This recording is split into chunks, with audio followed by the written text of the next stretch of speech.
اللہ تم میں سے ان لوگوں کو بھی جانتا ہے جو لوگوں کو منع کرتے ہیں اور اپنے بھائیوں سے کہتے ہیں کہ ہمارے پاس چلے آؤ،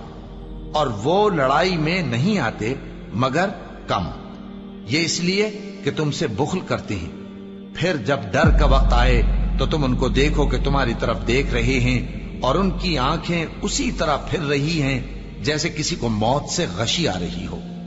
پھر جب خوف جاتا رہے تو تیز تیز زبانوں کے ساتھ تمہارے بارے میں باتیں کریں اور مال میں بخل کریں۔ یہ لوگ حقیقت میں ایمان لائے ہی نہ تھے، تو اللہ نے ان کے اعمال برباد کر دیے، اور یہ اللہ کو آسان تھا۔ یہ لوگ خوف کے سبب خیال کرتے ہیں کہ فوجیں نہیں گئیں، اور اگر لشکر آ جائیں تو تمنا کریں کہ کاش خانہ بدوشوں میں جا رہے، اور تمہاری خبر پوچھا کریں، اور اگر تمہارے درمیان ہو تو لڑائی نہ کریں مگر کم۔ مسلمانوں،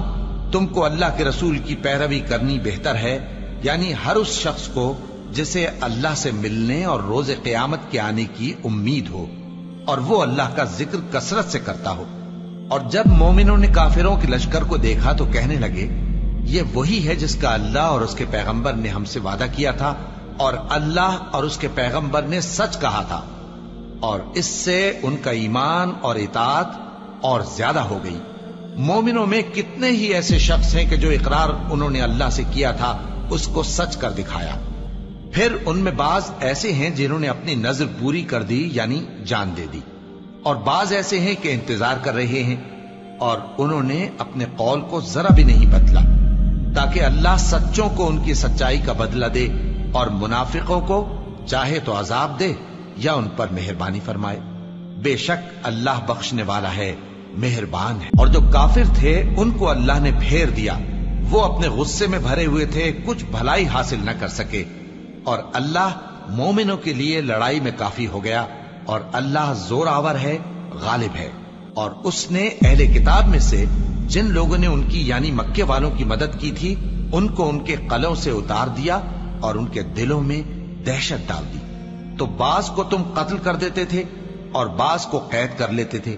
اور ان کی زمین اور ان کے گھروں اور ان کے مال کا اور اس زمین کا جس میں تم نے پاؤں بھی نہیں رکھا تھا اس نے تم کو وارث بنا دیا، اور اللہ ہر چیز پر قدرت رکھتا ہے۔ اے پیغمبر، اپنی بیویوں سے کہہ دو کہ اگر تم دنیا کی زندگی اور اس کی زینت و آرائش چاہتی ہو تو آؤ میں تمہیں کچھ مال دوں اور اچھی طرح سے رخصت کر دوں، اور اگر تم اللہ اور اس کے پیغمبر اور عاقبت کے گھر یعنی بہشت کی طلبگار ہو تو تم میں جو نیکوکار ہیں ان کے لیے اللہ نے اجر عظیم تیار کر رکھا ہے۔ اے پیغمبر کی بیویوں، تم میں سے جو کوئی کھلی ناشائستہ حرکت کرے گی اس کو دونی سزا دی جائے گی۔ اللہ اکبر، اللہ